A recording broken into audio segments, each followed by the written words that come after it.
wonderful audience here this evening. My name is Terry Bradley. I'm the Talented and Gifted Coordinator here at Fairview High School. And 11 different schools and organizations all came together to make this evening happen for us. And you were watching a slideshow with all of these sponsors, and I want to give a big round of applause because you are in here free tonight because of those sponsors.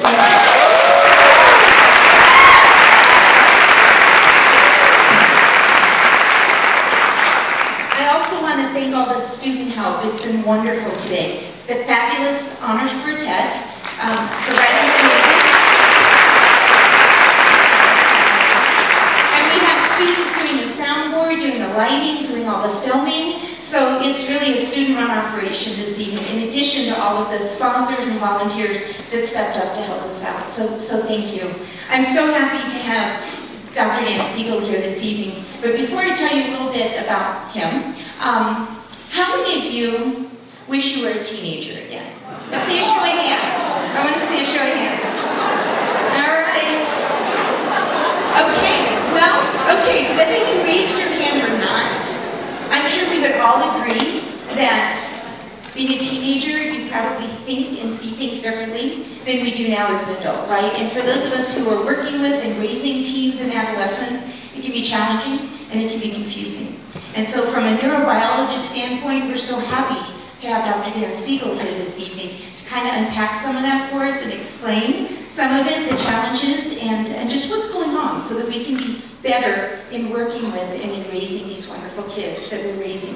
So after Dan leaves Boulder tonight, he's going to be going to Denver to speak in the morning, and then he is flying off to the Netherlands and the UK, and then Finland, and then another adventure that I'm hoping he'll tell you a little bit about. So tonight we have him in Boulder, Colorado. So let's give a warm welcome to Dan.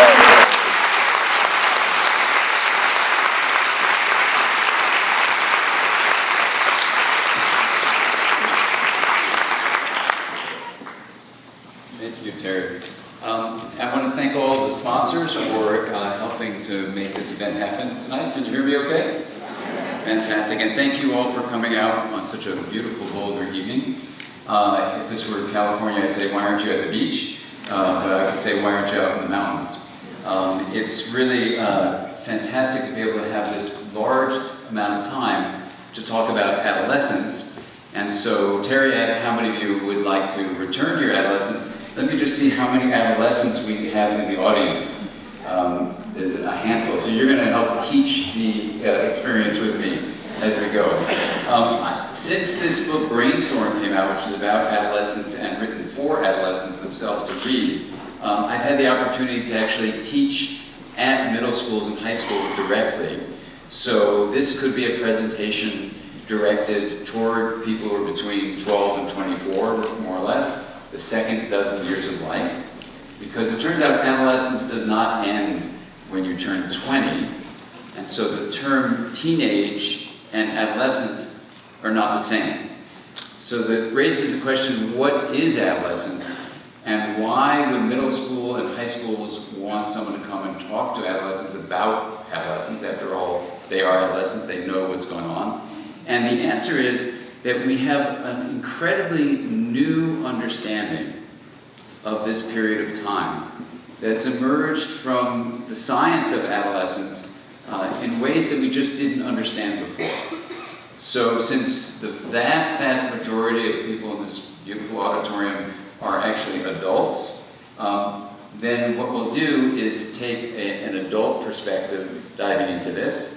But as you'll see, and the adolescents in the room can watch this, how many of you who are adults once were an adolescent? Take a look around. So there you go. So we're all in this together. And for myself, the reason I ended up writing a book for adolescents themselves to read is because as a father, my two kids, a son and a daughter, were just passing through the teenage years, and I was very, very confused about what just happened. And I had to try to make sense of it with my wife, their mom, and so I started this journey to try to understand what actually was going on during the adolescent period. What I found was so different in the science of adolescence were taught from our pediatrician or what therapists were speaking to each other about. I'm also a child and adolescent psychiatrist, so what my colleagues were saying, or what other parents were saying, or what the media was saying. And in fact, the difference between what all those groups were saying about adolescence and the science of adolescence was so large, that was such a big gap, that it felt to me that someone ought to clarify for adolescents themselves what the truth is about this period. So that's what we're going to talk about. And at first I thought about just writing for adolescents, but then I realized the adults in their lives would probably be really jealous. So then I thought about writing maybe 2 books at once, and I thought that was a little ridiculous. It should be 1 book. So it was really hard to find a voice, actually, to speak directly to adults and adolescents in the same sentence. And so my friends suggested, when they saw how frustrated I was, that I try writing a book where the odd pages was to one age group and the even pages was to the other. So I tried that for a very short amount of time, and it just didn't work. So then I realized that, you know, as our family was going through this period of time, and as I worked as a therapist for families, working with people who are in their adolescent period, that it was possible to have one conversation. So the book was written and then sent out to actually adolescents to read. I got the very scathing feedback about it. So I rewrote it entirely, and then I got feedback again from the adolescents, different set of adolescents, and then I made the 3rd version, which they then gave a stamp of approval for. So I'm going to tell you about the essential aspects of what the science of adolescence says. But as we go through this, if you're an adolescent in the room, I'd like you to think about whether this relates to your experience right now. And for the adults who are past, let's say, age 29 in the room, I want you to think about what that period was like for you. And as we go through it, let me just check it out. For the adults, bless you. In fact, let's have a bless you for everyone who's going to sneeze. Thank you for initiating that. And so for the adults in the room, how many of you care for adolescents directly in your life, either as a parent or a teacher? Raise your hand. So it's pretty much everyone. Is there anyone in the wrong room who thought this was about hiking? Which I think what Terry was trying to tell you is the reason I have these hiking shoes on, I've never given a lecture in hiking shoes, is that after Caroline Welch, my wife and also my boss, my CEO of the Mindsight Institute, where we work, we're going on this lecture tour together, but at the end of it, we're taking a week off and we're going to walk the Camino in Spain. And so we needed waterproof shoes. Now, you may have heard in California, there is no rain. We don't really, so we have hiking shoes, but none of them are waterproof. So this is my first set of waterproof hiking shoes. I hope you approve. So, here you go. And I just bought them last night, so I am trying to break them in the airplane. They were looking to go in like this. So, okay. So let's go through it. First, let me give you just a little teeny bit of a background. You know, I started in high school really interested in biology and how life unfolded. And so when I went to college, I was a biology major, and I was absolutely wildly in love with studying life. And during those years, I had the opportunity in college to actually work in a lab where we were trying to figure out how salmon could go from freshwater to saltwater and not die. So they had to do something to their physiology, and that was really fascinating to look for and ultimately find this enzyme that we think was helping them survive. But at night, I would work on a suicide prevention hotline service. And we were taught that the way you communicate with a person in crisis on the phone could make the difference between whether that person decided to kill themselves or gave them the hope and the feeling that they could continue living. And it was a profound experience as an adolescent to be working that suicide prevention hotline. Not only was it the gravity of, you know, someone could actually kill themselves based on what you did, but it was just the realization that there was something very profound about our relationships with each other. that could give life or take life. And at the same time, I was working in this lab, you know, finding this enzyme where the enzyme, this molecule, could make the difference between whether a fish survived the passage into salt water or not. So I always felt like there must be something in common between enzymes and emotions. And I know that sounds strange, but it really got deep inside of me. So when I was choosing what to do with myself, I thought I would become a physician because I thought that would be a great place to combine emotional communication with understanding enzymes and things like that. And it was so misguided a decision because when I got to medical school, the professors, many of the professors I had in school acted as if human beings were like bags of chemicals, you know, and I'd been a biochemistry major, so I knew about those chemicals, but I knew that we were more than just a bag of chemicals. So if someone were dying, for example, one of my teachers would say to the person who's dying, "We have your lab tests. I'm sorry to say you're dying," and they'd walk away. And I would pull on their white coat and say, "Don't you want to ask them about how they feel?" And they would say, "Why?" Now, if someone asks you why, it's really hard to explain to them why, but everything I've done since that period, 1978, 79, professionally, has been to try to figure out how to tell people who are really smart, like those scientists who are my professors, why talking about emotions is so important. And so I dropped out of school, decided to become, of course, a salmon fisherman. I did, actually, and that's a whole other story. But to get to our point, is that was during my adolescence. And there are features of what I just described in that story of adolescence that are very relevant to what we're about to talk about. So fast forward, I went back to medical school, went to pediatrics after that, decided to move to psychiatry, went through all my training in child, adolescent, and adult psychiatry, and then became a researcher studying relationships, called attachment research. And this was now about 1989, and in 1990 it was the beginning of what's called the decade of the brain.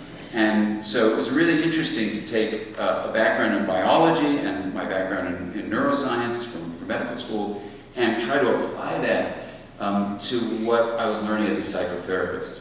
So the decade of the brain was a fascinating time to ask the question, how does an attachment relationship shape the brain?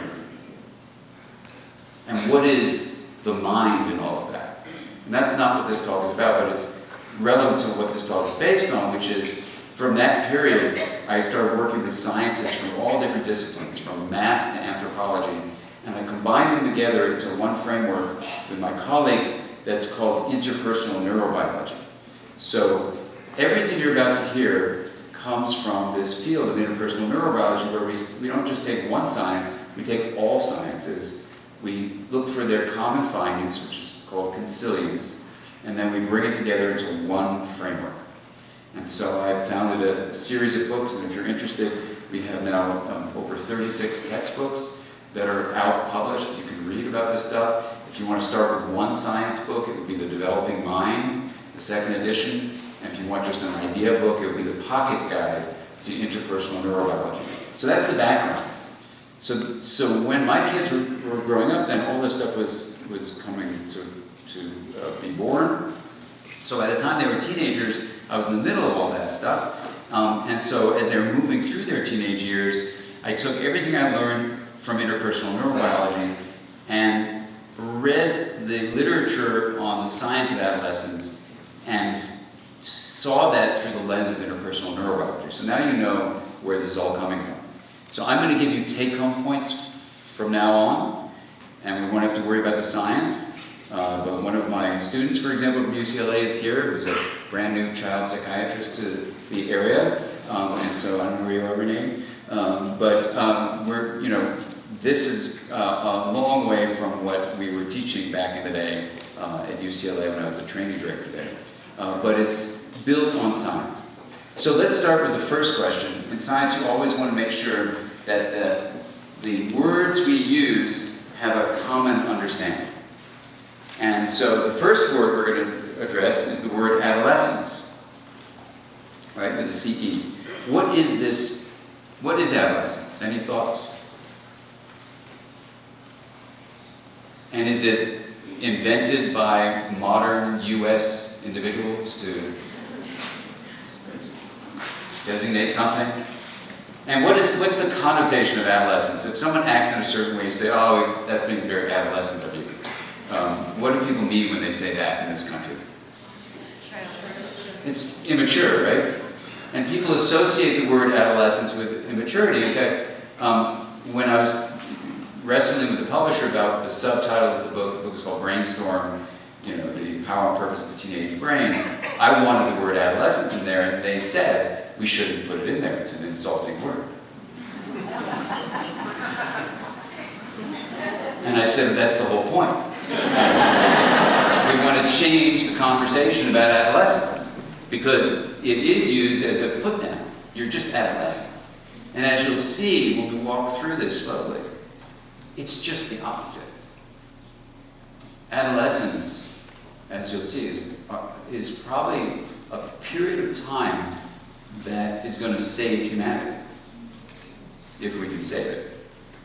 It'll be from adolescence, and you may say, that's really strange. We're just trying to get them into college. And save the world. I'll show you what the reasoning behind that in just a moment. So, adolescence can be defined as a period of time.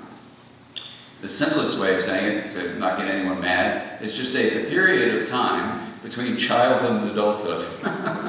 Isn't that easy? And then you can say, oh, that's really unscientific because maybe there is no period. Why can't you just go from childhood to adulthood? Right? Is there something different about adolescence? And people debate about it.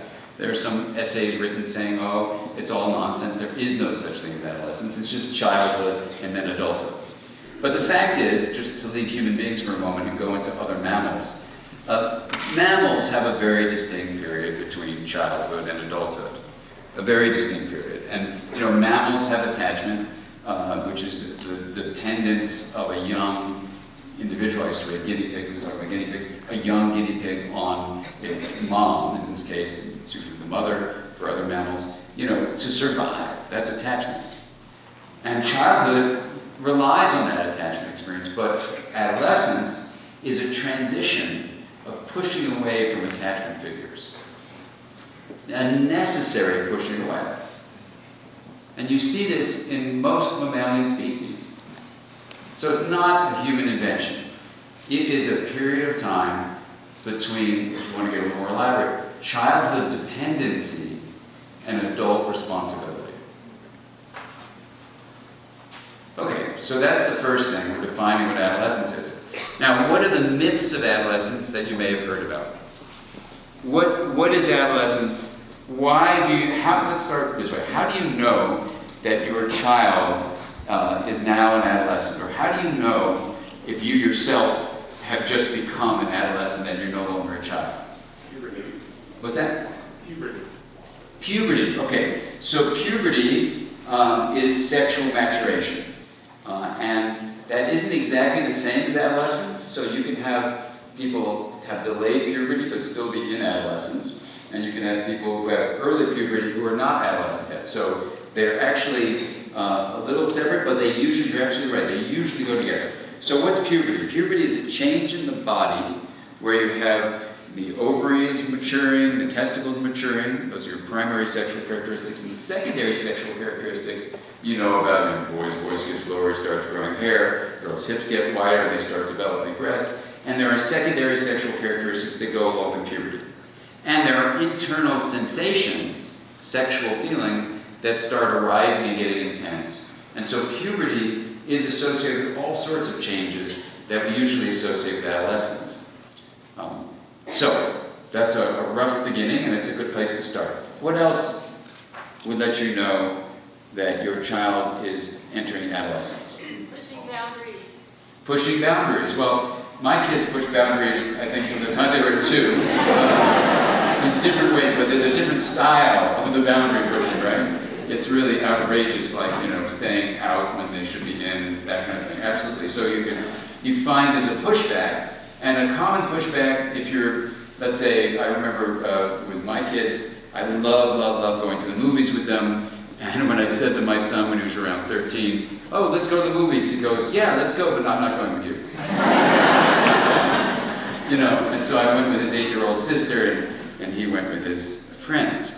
And for those of you who read the book Mindsight, you know there's a whole chapter about what happened at the end of that day, called Crepes of Wrath, the crepe store. Okay, so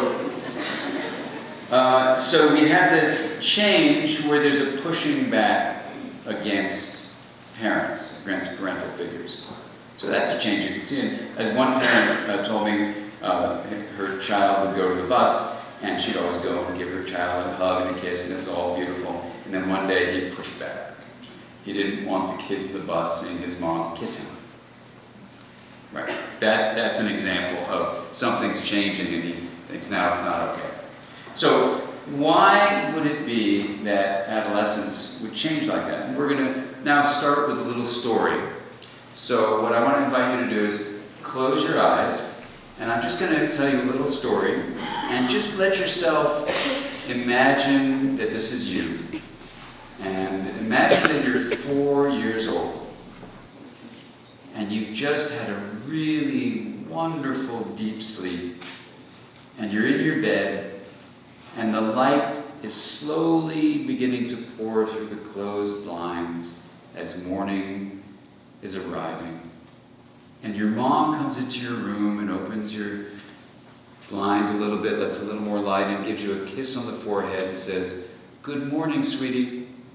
You go, "Good morning, Mom." And she says, "What would you like for breakfast?" And you go, "I think I'll have some oatmeal and some of those walnuts because I'm in Boulder."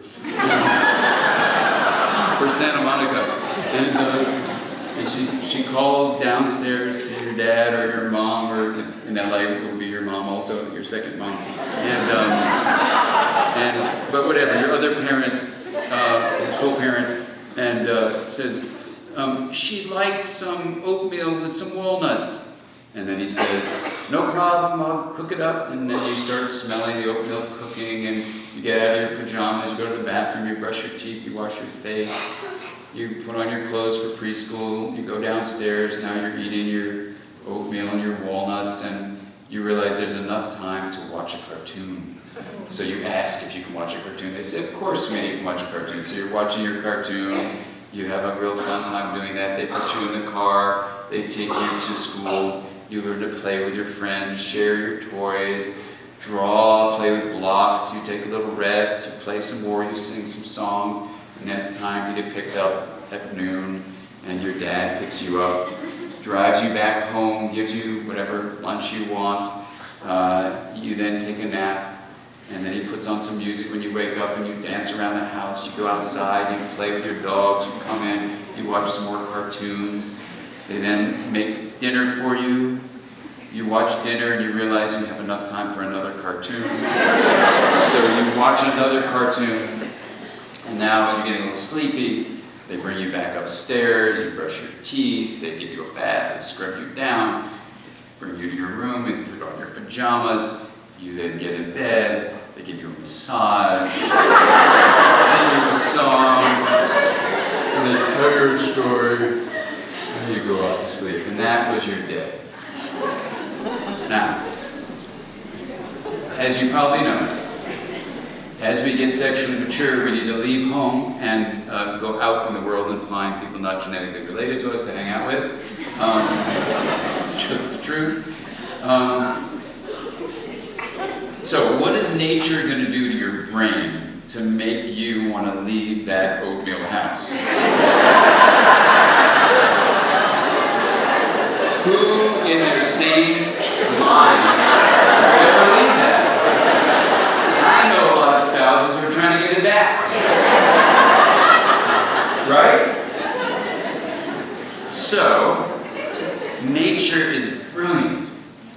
And nature decides that he, she, nature, it, whatever nature is going to be called, nature figures out a way to take this child's brain and not just keep it growing, because from birth onward during childhood, let's just call it the first dozen years of life, the brain is accumulating more and more connections among its basic cells, the neurons, and it gets bigger and bigger. It's based on genetic information and based on experiences. That's what learning is. So you develop more and more what we call synaptic connections.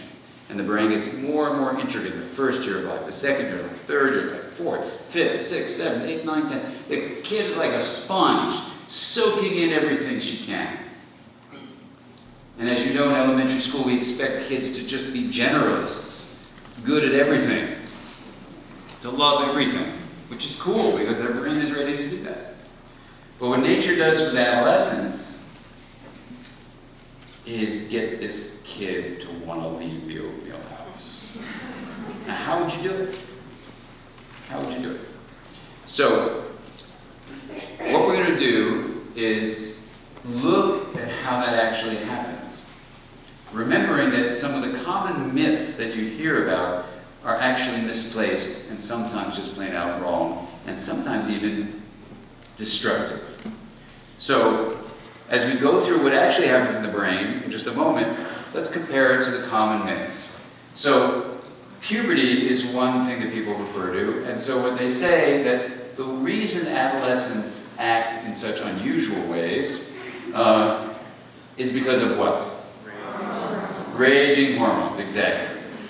Now, because of puberty, it is true, hormones rise. But I can tell you, in medical school, I've never heard of a class of hormones called raging hormones. You know, unless there's some kind of category where there's anger management programs for specific hormones that they don't know how to control their rage. So raging hormones is common around this whole planet. I don't know who invented that phrase, but it's not only wrong, but it's really destructive. Now, why is it destructive? It's destructive, as you'll see, because if I were to tell you right now in your seat, hey, guess what? You got these little molecules floating around your body that are raging out of control, and they're going to make you act absolutely outrageous. What would you do about it? You'd feel really bad, wouldn't you? Or badly. Feel bad or bad? Anyway, you'd feel pretty rotten, right? So, this is a disempowering myth that leads to no improvement on anyone's part. It doesn't lead to improvement on the adolescent's part, it doesn't lead to improvement on the adult's part, and it doesn't lead to improvement in their relationship. And yet everybody believes it, and it's wrong. It's flat out wrong. What's the second myth about adolescence? We already said it. It's a period of immaturity. Well, actually, it's not a period of immaturity. Immaturity defined as, I'm just in a period waiting to become something else. Let's just define immaturity that way. It's not.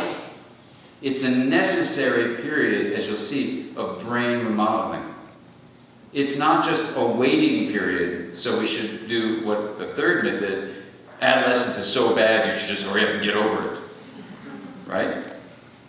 In fact, it's just the opposite, as you'll see. Research shows the longer you can extend your adolescence, the healthier your brain's going to be. And that's just not my opinion. Look at the wonderful work of Lawrence Steinberg, who actually writes that exact thing in his last book, The Age of Opportunity.